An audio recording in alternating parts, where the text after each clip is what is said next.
Lumumba a telema et a pambola bananjil banachango. Je comprends. Donc l'inoana et kokaki nango kozonga te. Mais intérieurement tous alande na liti ya Lumumba lingosa nango kitoko makasi. Voilà, donc l'ino makasi o biso tokoki ko kotsa kati na biso ezande vision o Lumumba zalaki na mpona Congo. Ozomona toza beaucoup plus na bato bazoya kosala ba affaire politique. Hein? Que ba gestionnaire politique. Ozomona politique est comme le rôle là et le monde ba lo ba chance le pamba quoi. Donc mutu aza na carrière politique te. Aza pena na sans politique te. Mais aïra na politique pour mutu no so fo ya na politique. Pour na Lumumba banaki ko revint Congo indépendant. Oyoyo Congolais nyonso azala na possibilité ya ko gagner quelque chose na fin du mois. Ya ko survivre. Lumumba rêvait la santé des Congolais. Lumumba rêvait l'itnae ezalaki éducation ya ba Congolais, unité ya ba Congolais, progrès ya ba Congolais, développement ya ba Congolais. Siège moko réservé pour na ba jeune. Ozomona. Et l'État il faut sounger les sous ba jeune sur le plan finance parce que la plupart ba jeune bazan na kata chômage. Mutu aza na chômage, même bibelobi les ventes enfamées na point d'oreille. À point d'oreille, oui. Mutu aza na chômage, ala mouri na tango ne lo salate. Ala mouri na tango mo na place au kendete. Et les lots ozomona ba phénomène kulu na etume. Ba blo wana nyoso ebotani wa. Ozomona même ba service est censé co-réguler ba information o esengi. Alinga ki mboko mingi. Batebele ba ebarangote. Ce Lumumba lobaki que ce n'est pas ma vie qui compte mais c'est le Congo. Soki Lumumba abundaki makasi mingi pona unité ya Congo pe tozwa lelo indépendance ya mboka. Eza po akina boduma mboko makasi. Yango nde memaki na liwa.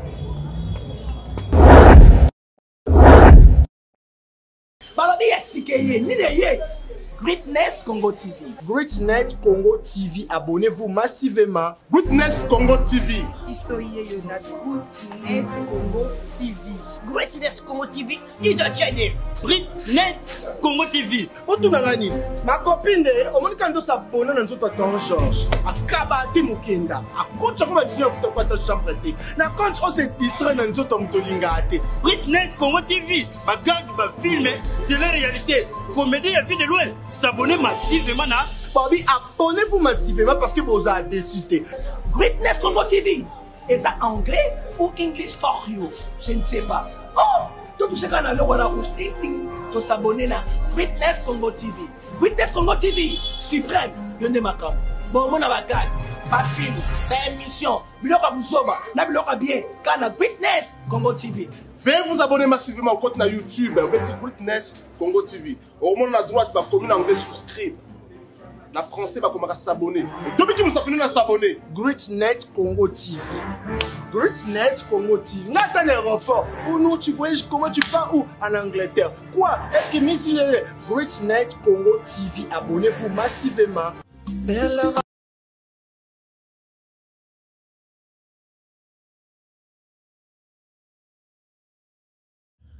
On a tous besoin d'être informés, mais dans un endroit sûr, afin d'éviter de fake news.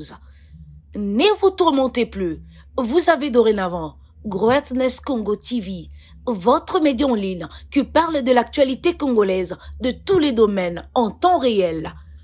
Nous sommes sur Facebook, Instagram, TikTok et sur YouTube. Abonnez-vous massivement. Surtout, n'oubliez pas d'activer la cloche de notification pour ne rien rater. Greatness Congo TV, la grandeur. Bonjour chers internautes et bienvenue dans votre émission Correct News présenté par moi Gistimi Correct dans votre chaîne Obolingara Mingi. J'ai le réel plaisir à que vous ayez belé en ce moment vous avez de partout. Quand vous avez un abino bazui, occasion de en tout cas vous avez s'abonner et puis vous déclencher cloche sur la notification pour à chaque fois que vous avez élément si vous notifier abino batine la abino message bisika ba remarque ezali ba suggestion ezali en tout cas vous avez que ça la biso pour bongisa mosala boyebi ke tokomi déjà na moment où ba carte de lecteur sensibilisation na ngozo salema déjà ba tozo so ba carte de lecteur yango pe tokosenga na bino nyonso ba ono ba zu ba carte de lecteur te en tout cas bokende vraiment ko s'enrôler élection ezali na 2023 où vraiment élection ezali bozangisa te ko zongo ko aider bino pe na makambo belé biso moto yebi ke carte de lecteur wana et remplacera pe pièce d'identité na biso en tout cas bozongo et que ça là vraiment kitoko makasi et puis étant que jeune toyambeli bino Mercedes Kitondo Giscard analyste indépendant avec eto lukato sur la mambo belé to sur la sur makamno ya élection makambo ba carte d'électeur ou plutôt makambo d'élection et plutôt sur la makambo nyonso izoleka na politique ensemble na bino to luka to bénéficier vraiment en matière au pesa biso ceux qui toza bongo même langage dans Montréal on bet kinke là au copi déjà ko fongola po ba cher internaute ba mona monsieur Dax Kitondo Giscard analyste politique à qui je dis bonjour. Bonjour monsieur le journaliste. Bonne santé. Santé za bien. Tous en essayant makasi ya collaborer na plateau na biso lelo. Merci. Tango to lansaki déjà na ba page na biso to lansaki communiquer que to rozala na monsieur Dax Kitondo Giscard analyste politique. Ils en a battu ba meke ko tu na biso quelques questions. Autozaki à mesure ya ko répondre to répondre ki bango. Dans quelques phrases kaka on s'est présenté pour la bateau bazui ibako la mission kwa liboso. Merci beaucoup. Mbote na balandino sur Correct News. Comme on a Dax Kitondo Giscard, naza analyste politique indépendant.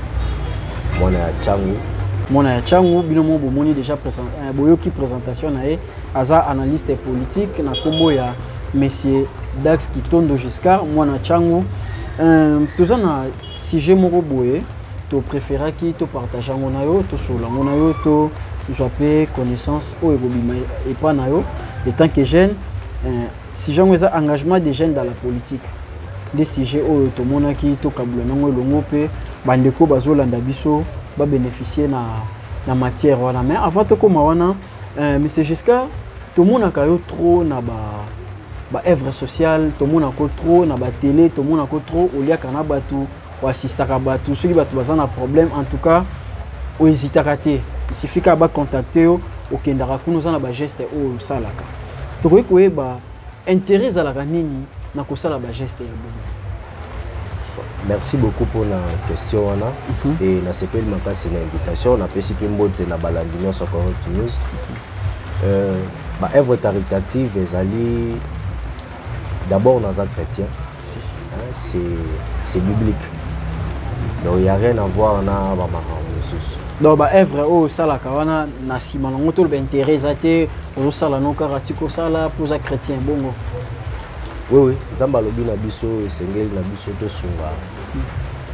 Toya en rescousse na bateau bazali dans les besoins. Donc ils ont un intérêt mon caché derrière ça. Ils ont un intérêt mon côté caché derrière ça.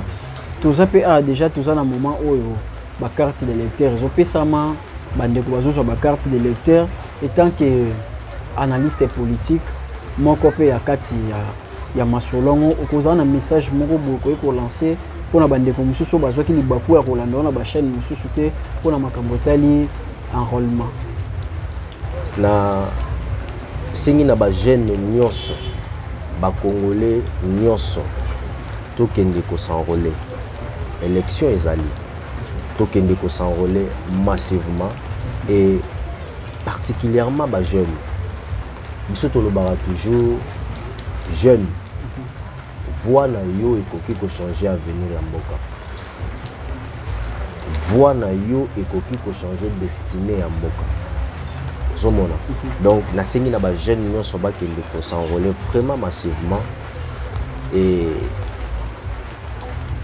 c'est un peu ça voilà mais c'est jusqu'à rasengi na ba jeune ba kende ko s'enrôler massivement en tout cas mot d'ordre ya ngwana ya biso ba jeune bande ko nyonso tozaka marteler na ba jeune té bande ko nyonso en tout cas vraiment to kende ko s'enrôler biso déjà to s'enrôler ki toza na ba carte de lecteur na biso etikali pe bino bo kende ko s'enrôler mais c'est d'ex par rapport ya ba œuvre wana au sala kawana moment où pe yango 2023 komi ozo penser que ba œuvre no sala ka soki pe oye nango vraiment na kati ya politique et que sala kitoko makasi nano o raisonner na likamo bongo te. Bon ba congolais bandeko na ngai bana ya mboka bazo solliciter à ce que na se présenter na ba élection mais na part na ngamo na omne na zui décision te. Nos zui décision te pour la nuit. Bon au moment opportun na bi que na ozwara décision. Mais année ça déjà en cours au moment opportun tu as déjà que si na ba moins de juin bo suis na bo sanité ba moins de juin déjà ba dépôt ba candidature ils ont banda déjà. Oui na kola l'appel le lobby pe na une décision tout comprendre to solo no bo na ozo pe décision tout comprendre la décision de to solo bo en tout cas nga vraiment na resepela makasi so ko vraiment mon kano wana zo vraiment décision na ya ko postuler pour bino déjà ba jeune boye o boza déjà na vision boza déjà na ba œuvre o bo sala ka déjà sur boke kuna na le PO za nango déjà ozozanga te ko sunga déjà o pe ko bakisa maane ko sala kitoko makasi ko sunga to nga na soutenir yo au postuler. Merci pour l'encouragement. Mais to moni pe na élection ya 2023 awa ba jeune pe bazo postuler moi trop hein motivation que vous avez ni les autres pousser vraiment pe ba jeune ba postuler moi trop. Vous avez raison. Bah, jeune vraiment bazo se présenter mingi, surtout dans l'échéance électorale. Tout le monde a jeune belé ba se présenter. Représentativité à ba jeune la gestion ya mboka est vraiment minimisable. Minimisable comment? Donc cela veut dire que ba jeune baza vraiment ten na poste clé ya ba poste de décision à mboka. Depuis 60 styles et l'autre, toujours mon kaka, la même figure, la même nom et tout. Mais les jeunes aussi sont compétents. Il existe des jeunes très intelligents en Haïti, ou bakoki, qui sont PCA et gestion à la question de quoi il est capable. Maintenant, il ça là qui ba jeune base à la penzate représenté na gestion ya mboka. Et ça par rapport à mibeko oyo et votamaki avant ou bien comment mais quand on explique sur place on a place où on a tout relever trois faits ou soit trois contraintes. Il y a liboso et cause à la d'abord formation. Sur le plan formation ba jeune bazar la plupart il y a ba jeune bazar vraiment contraint na formation et aussi système éducatif na biso hein, déjà des enseignements de base et ça permettre de na ba jeune ba ko pesa vraiment le meilleur de même. Donc en général nous allons parler ici d'une manière en général mais en particulier il existe des jeunes au bazar vraiment compétents mais sengeli sukaka wana te ozomona sengeli to kotisa yango dès le bas âge na kati ya système éducatif na biso pour former déjà bana dans la gestion pour former déjà bana dans le leadership moi natanga ça déjà mokie azozwa déjà ba notion ya leadership les autres tikala et au fur et à mesure azokola ozomona ki toza déjà na ba leader ebele c'est que suite au saisir yo bien na réponse autour au pesa biso eza makambo ya eza problème ya éducation wana tolobake par rapport au dit à père wana donc papa wana baza na posa te que ba remplacer bango ou bien comment?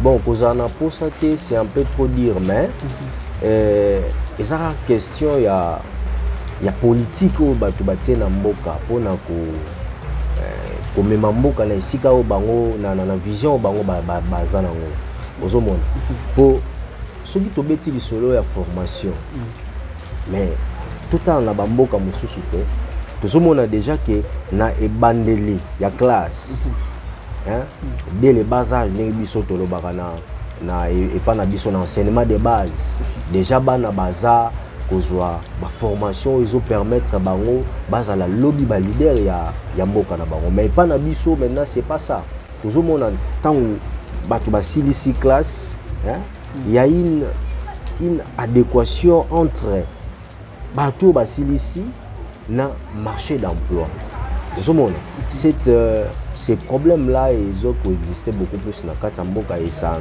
ils ont aidé ba jeunes ebelete ba vrai pe ba kelibiso notion wana na mutuna ne kota bango te ou bien koza la bonne foi nde muteza ezozanga bango po ba kotisa notion mo ya bongo na kati ya système wana ya auto bezara mamba politique volonté politique lorsqu'il y a une volonté politique et il faut toujours rappeler la base donc base ezali éducation de base hein éducation de base il faut ezala oui éducation ils ont permettre na bana bazwa ba notion oyo ko sala ete baibana ko kamamboka lobi baibana ko kamamboka malamu mais c'est jusqu'à tant yo moko déjà aux autres la politique na biso bien que déjà obimisi quelques failles tant aux autres la politique na biso tu te dis quoi?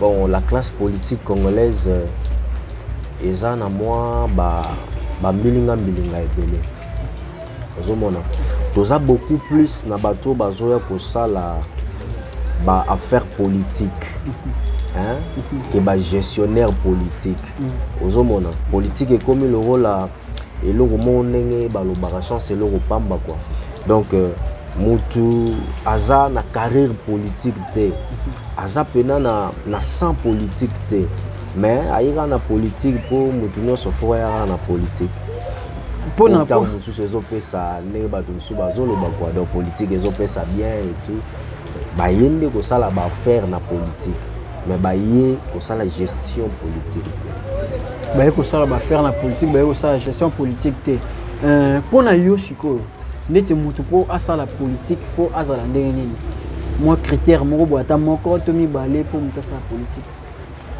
bible epesi biso ba caractère ya malamu pona mutu azala gestionnaire esengeli na mutu wana azala na réputation ya malamu ça c'est de 1 de 2 il faut azala mayele ozomona pour politique eza monde ya bato baza mayele il faut uzana art politique et aussi il faut avoir le sang de la politique babotamaka na politique na makila art wana te na makila donc pardon donc ce que uzana art wana te na makila pamba mo s'engager na politique ezate toujours mona ba jeune nde na uté ko ba jeune ba postuler pe mingi to yebaki ke makambo wana ezaki ya ba vieux makambo wana ezaki ya bato moko ya clique moko boye maintenant ba jeune ndenge bazo postuler boye oyo toujours reprocher pas ba papa wana est-ce que bino ba jeune par rapport ya yum to représenter ba jeune bino ba jeune boko sala biso te ndenge ba tata wana bazo sala biso ndenge ba monsieur wana baza déjà na ba poste moko likolo ba sala biso ba opimela biso éducation moko boye ya gestion bon bato na bato tant bayaka na makambo na bango eza bato musu babotama justement mpona koaccomplir mission moko songolo ozomona bato abongo nde toza na bango tant tomona bato neti ba Patrice Emery Lumumba donc aye pour une mission donnée ozomona donc gestion ya soit participation ya ba jeune lelo na kati ya politique eza malamu mingi nga nazwa encourager ba jeune beaucoup plus ba jeune vraiment ba postuler et kosenga pe na ba jeune ba voter bon mais toujours mon appel jeunesse ngo to betela tolo awa avant to kota na biso na deuxième partie émission na biso jeunesse ngo to betela tolo awa mais toujours mon appel jeunesse ngo za pourri jeunesse ngo comme na Kuluna jeunesse ngo comme na Babombe et comme na phénomène à Montréal les a ba arabe ba américain arabe, américain, africain, tout ça c'est dit à quoi? Mais ça là qui jeunesse c'est comme un bon. Et ça abandon ya ba gestionnaire. Abandon la gestionnaire. Parce que un gestionnaire il y a chose publique. Azal ou la papa na katandako. So ibana ba bébé ba tuna na. Papa. Ba parent. Donc faute il faut pas les parents. Pour les parents, il faut mettre en place un mécanisme où ils permettre bana na bango ko la malamu. Donc il faute union sur ya ba phénomène union sur to vivre awa faute nango ezozonga na l'état. Maintenant mais c'est jusqu'à analyste politique aux appels na choix politique ceux qui ba binde ticket aux ala nelo ko moko boya ko proposer pour na bande ko wana ni neta rende balobara ni neta ba kokipe ko zwa bande ko wana ba encadrer bango bazonga na voie moko normal. Ce que vous avez proposé pour l'encadrement des jeunes, en fait, l'État il faut être dans le cadre juridique. Il y a malamu. La proposition de loi à malamu pour encadrer les jeunes. Mais c'est d'accord, la loi n'a pas trop. Bon, à ce que je sache, la loi est belle. Bien qu'il y ait applicabilité, la loi peut poser un problème. Mais les jeunes sont d'abord na quota na bango moko. Na bamboka musuto monaka ba jeune baza na quota na bango. Donc ba ministère moko eza réservé car pour na ba jeune. Ba siège moko réservé car pour na ba jeune. Ozomona. Et l'État il faut assurer les sous ba jeune sur le plan finance parce que la plupart ba jeune baza na kata chômage. Moutou aza na chômage. Même Bibelobi, les ventres enflammés na point d'oreille. À point d'oreille, oui. Moutou aza na chômage. À la mouille na tangwa ne lo salate. À la mouille na tangwa mo na place au kendete. Et les lots ozomona ba phénomène kulu na etume. Ba blo wana nyoso ebotani wa. Ozomona même ba service où est censé réguler ba information o esengeli bana batala. O esengeli bana bayoka. Ozomona nyonso wana eza ils ont posé problème mingi yango tozana na ba phénomène tozana ngolelo bazozwa ba blog wana wapsi à la télé à la radio na ba musique et tout. Ouais, donc il faut l'État à sunga ba jeune d'abord yako pesa bango ata kota moko na l'Assemblée nationale na l'Assemblée provinciale na ba ministère où ils ont réservé uniquement pour na ba jeune soit na ba maman pe. Quota moko est réservé pour les jeunes. Donc jusqu'à maintenant, des républiques, les républiques, les quotas des jeunes, ils ont raté. Non, c'est que je sache, ils ont raté. Non. Bisogno sont dans une élection d'une manière égalitaire entre les jeunes et les adultes. Les gens sont à Telibaya, à sali propagande, à voter. Mais quota déjà où ils ont réservé pour les jeunes, donc siège au car les jeunes ne sont pas je ne pense pas qu'il y ait une telle loi. Donc ce que quota ils ont vraiment obligatoire, faut ils ont vraiment quota les jeunes vraiment ils ont obligatoire, faut ils ont. Bon, obligatoire c'est trop dire mais ils ont proposition te bah tu vas sali proposition na kosenga été ba jeune bazala na quota na bango na ba ministère na bango ou soit kokende même plus loin ya ko sala ba conseil des jeunes sur le plan local même somona ou ba jeune bazo ya na ba projet na bango et l'État a financé ba projet wana mboka moko te ko se développer sans apport ya ba jeune baza base ya mboka. D'ailleurs il y a l'ancien secrétaire général des Nations Unies, M. Kofi Annan, un fils digne du continent, Oyo Alobaboy, Alobi, un pays qui ne prend pas en charge sa jeunesse coupe sa source de vie. Et ces pays-là s'exposent à la mort. Ouais. Donc, les jeunes bazali à venir à Lobi. Les jeunes bazali source de vie à Mboka. Ce qui jeunesse eza malamu te Mboka moye kende liboso ezate. Ce qui jeunesse eza malamu te Mboka moye kende liboso ezate. Mais c'est dax on te voit comme ça tout le monde a déjà esprit yango ya lit yango vimeza na kati nzoto to moni coiffure lumumba to moni elateli to moni linette. Tout mécano koso la pe makambo moké ya makambo ya balit bientôt déjà le 17 déjà tout monde peut déjà na ba aspect à Patrice Emery Lumumba tout mais un peu solo la makambo moke bien que tout ça na makambo ba jeune mais papa Patrice Koko na biso wana abandaki pe déjà lit na jeunesse na déjà tekaki déjà jeunesse na pona ko bundela mboka pona yo Lumumba Patrice Emery Lumumba représente quoi? Patrice Emery Lumumba ngala benga est maître. Lumumba représente l'unité congolaise. Lumumba représente la souveraineté à Congo. Ouais. Donc, Maître Aza, Obabenga a grand esprit. Maître Aza Obabenga a grand esprit. Pour les jeunes, peut-être bazaki na idée on a été pour les jeunes, bayeba ki penza te pe bayebite mais bazui libaku ya kolanda biso après déjà to commis à bientôt le 17 awa. Lit vraiment. Donc lit vraiment primordial il y a Lumumba ezalaki ni.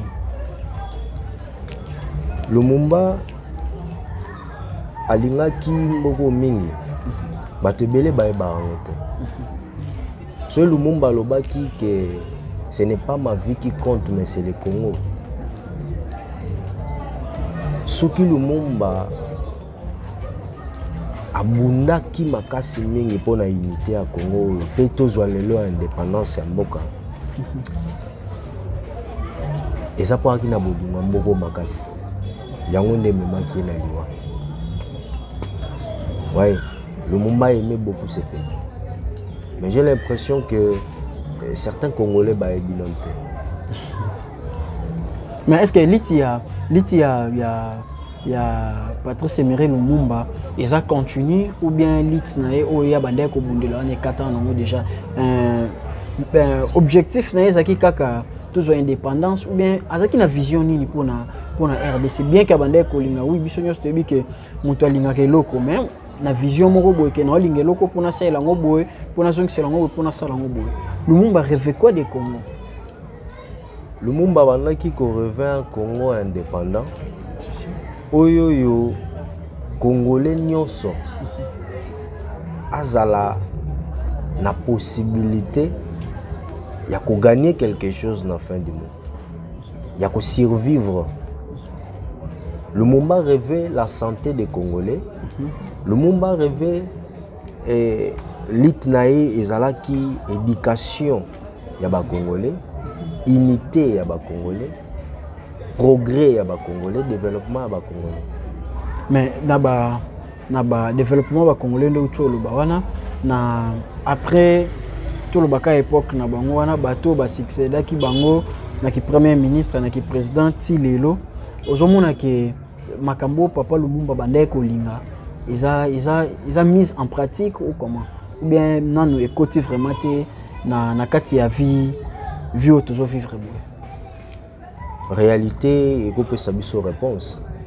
Bisomo toujours mona que vision ya Lumumba na Congo neko kisamite. Ce Lumumba la muki lelo amona ndenge Congo eza lelo ayoka pasi makasi. Mais tout ça na président na biso Joseph Kabila awa ex-président plutôt Joseph Kabila autour ça 18 ans awa. Américain un peu touché place est belé résultats zaka favorable était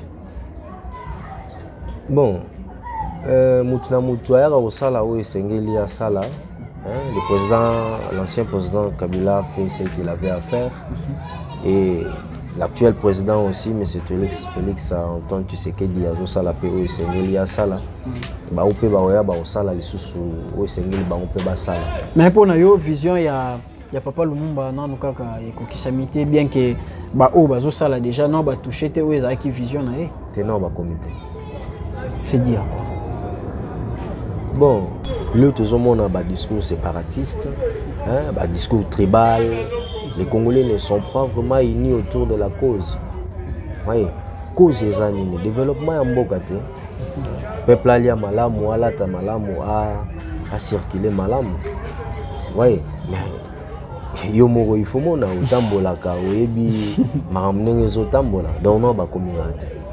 Nanu ba communiquer te toyebi ke na point oyo to luka tozoyo vraiment to développer makambo Lumumba vraiment toute une émission vraiment toujours du début à la fin to solo liango vraiment au pesa biso vraiment ou éclaircir biso et puis biso ba jeune to mata peut-être tous en notion on a peut-être to éviter sagesse wana notion on est ko sala biso vraiment kitoko makasi mikolo ucho leka awa ezaki ba makambo ke corps ya papa Patrice Emery Lumumba ezonga tout ça mais tout monde qui lino na yebite ko zonga awa lino wana o nano ba politicien tout ça na ba politicien po biso nanu te ba politicien bande ko bunda lino wana ezonga awa po esala nanu nini na mekana go to na ta question de la réponse sala nanu nini lino wana.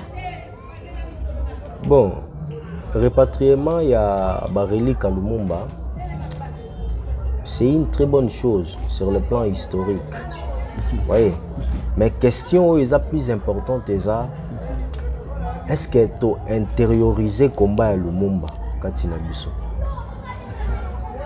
Est-ce que tu as commis ici kao Lumumba a une vision? C'est d'accord. Olembisa mo ba gros mots français.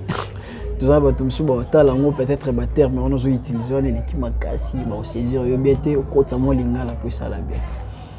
Donc kozonga ya lino à Lumumba ngana mona ngo sur le plan historique hein na histoire et ça bien hein, mais sur le plan politique maintenant qu'est-ce que cela nous a apporté et même la biso de nini.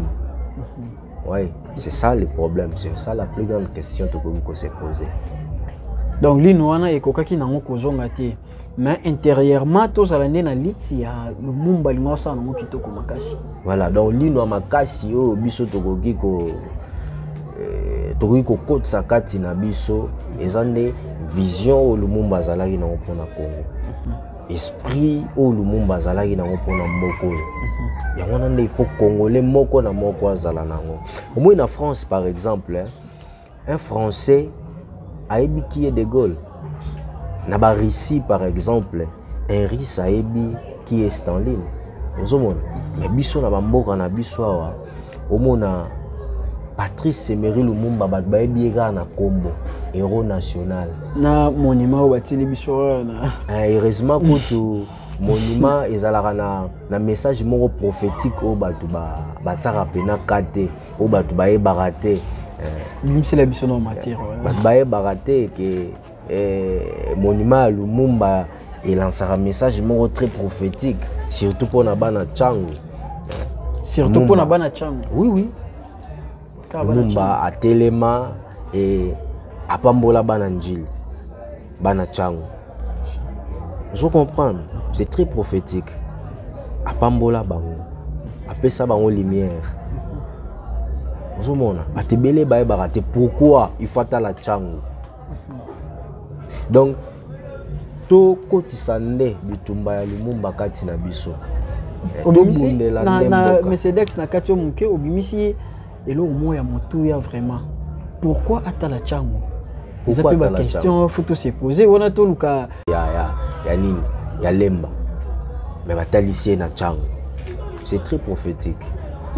Pourquoi kaka Patrice Emery Lumumba faut atala Tchango? On a tout le cas kaka bino ba politicien pour te développer en ou bien tout le cas ba spirituel pour tout cela. Non, on a dévoilé c'est une bénédiction. Une bénédiction. Apambola Njili, apambola Tchango, apambola bana ya koto nyonso.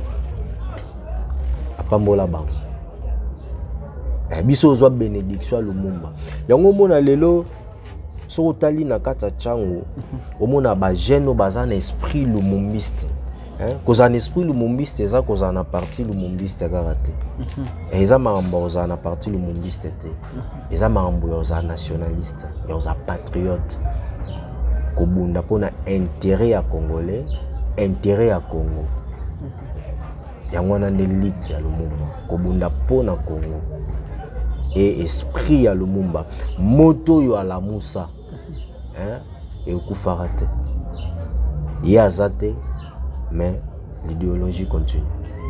Yazate, idéologie continue. Tu dis que tokozo penza ngonga ebelete, ba si je mususu bimi awa tu dis que tokoluka yo na mbala ya sima to meka un peu ko vanda vraiment sur dossier on a signé a reprêté biso vie to ko ta les 17 comme ça tout ça on ta direct moko boye to solo lango po bandeko ba zala penza ya kufungwa na esprit pour to clore na biso na point oyo ya Lumumba. Les gens peuvent retenir quoi de Lumumba kasi en général? Oui, surtout jeunesse congolaise. Et le coup basengeli qu'on retenir et pas Lumumba ezake. Lumumba représente l'unité nationale. Lumumba représente la souveraineté du Congo. Parce que si nous sommes un pays souverain aujourd'hui, c'est parce qu'il y a eu un Lumumba. Ou à Téléman qui a lobby, non. Trop c'est trop. Nous devons être indépendants. Et indépendance immédiate. Et c'est un qu'il faut toujours. Et puis toujours qui a. Donc, banana biso, bandeko na biso, oyo, yoka kaka, non lobi to revendre la pena, non c'est de la makasi, to beta pena li solo ya qui Lumumba. Batu bazwa vision wana nde to mona na ba France na autour ba tout à l'heure. Bakolo bela jamais France sans De Gaulle. Zomona. Ndenge moko biso bakolo bela jamais Congo sans Lumumba. Tokoki kolobela Congo te sans Lumumba po yé alitaki pour na unité, pour na paix, pour na Congo meilleur. Ndenge révélation awa Monsieur Dax Kitondo Giscard, analyste politique indépendant, auti koyebisa biso awa wana déjà tokangi na biso ngo tozonga siko na makambo o Italie po to chité na biso déjà cameraman azosanga déjà signe to komi na biso déjà na suka na début na yo na intro na présentation lobaki ke oza mwana changu et puis biso to proposa ki yo au postuler par rapport ya ba œuvre aux sala par rapport à assistance aux assister bana ya changu ba retenir nini na yo kasi.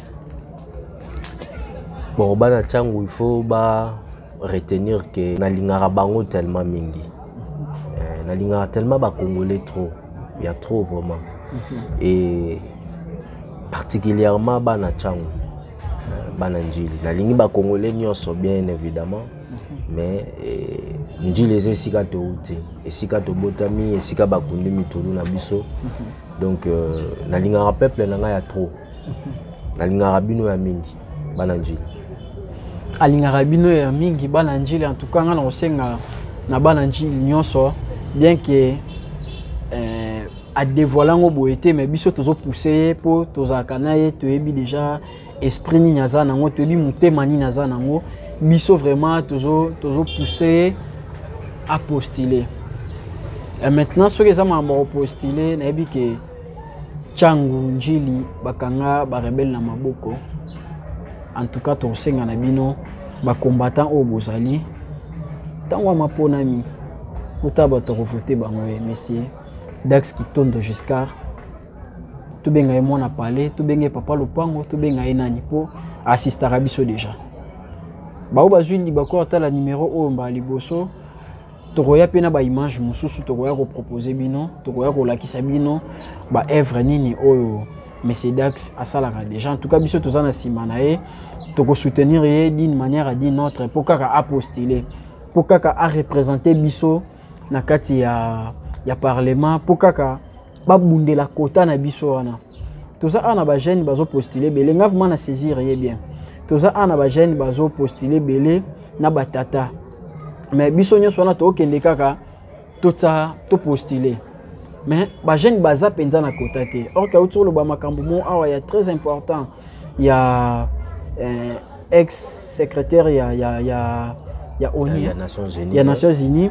Auteur ko ba ke ko boma ba jeune ko bebisa carrière ya ba jeune ils a déjà ko bebisa pemboka quoi en quelque sorte. Ils a déjà ko bebisa mboka. Alors si tu na kota na biso, si tu na relève moko bo ils a déjà assuré en tout cas ils a vraiment kitoko makasi. Bozo vraiment émission ou plutôt bola nango vraiment la bokebi, ils a vraiment na ba matière ebimi awa. Bola nango na miso mususu bo comprendre mais c'est Dax Kitondo Giscard azanani et puis aligné nini. Déjà comme on a physique na eboye, azo incarné déjà esprit ya koko na biso papa na biso Patrice Emery Lumumba o auti ko pesa biso ba matière auti ko yebisa biso nini ezalaki liti ya Patrice Emery Lumumba keso ezali pour Mwambote na bandeko balandi tout ça. Ben biso ba petit-fils politique ya Lumumba ba jeune to lingana to zala vraiment soudé autour ya développement ya mboka na biso. Mboka moko te koki ko se développer sans apport ya ba jeune. Mboka moko te. Donc ba jeune baza tellement important et nous avons besoin de jeunes compétents.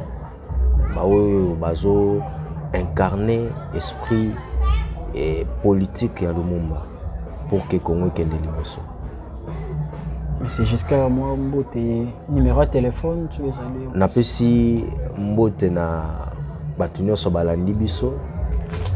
Mbote na Monsieur Faustin Mutibi, Mbote na Monsieur Dona Elima, Mbote na bandeko na ngai Berveline Kitondo, Giscard Kitondo et Krishna Kitondo.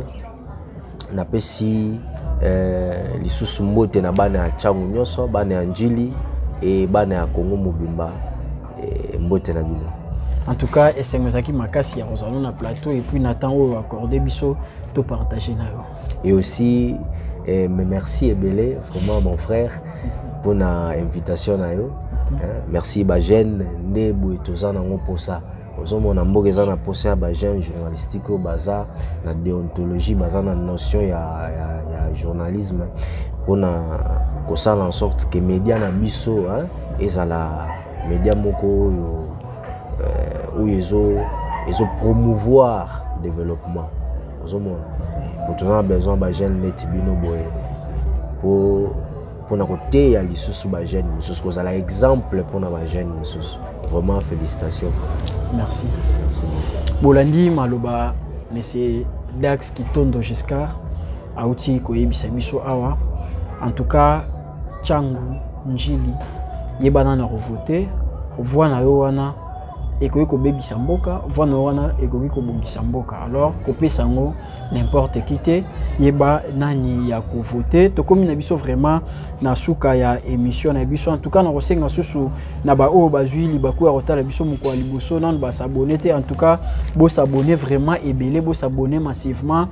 Ba remarque so ezali bo komela biso, ba suggestion so ezali bo komela biso, so fe bozana posa to yambela bino invité moko botike la biso commentaire wana na c'est super bozana posa ya deuxième partie émission ou en tout cas beaucoup de biso on a vraiment na ba commentaire et que ça la biso vraiment kitoko makasi, sans oublier Persid Maf Black El Magnifico. En tout cas na pesio bambote Mané cuisinière Nzambe na Dallas. En tout cas maman na pesio bambote belé na bosanité Voldi Kabouikou l'homme en espèce depuis Londres.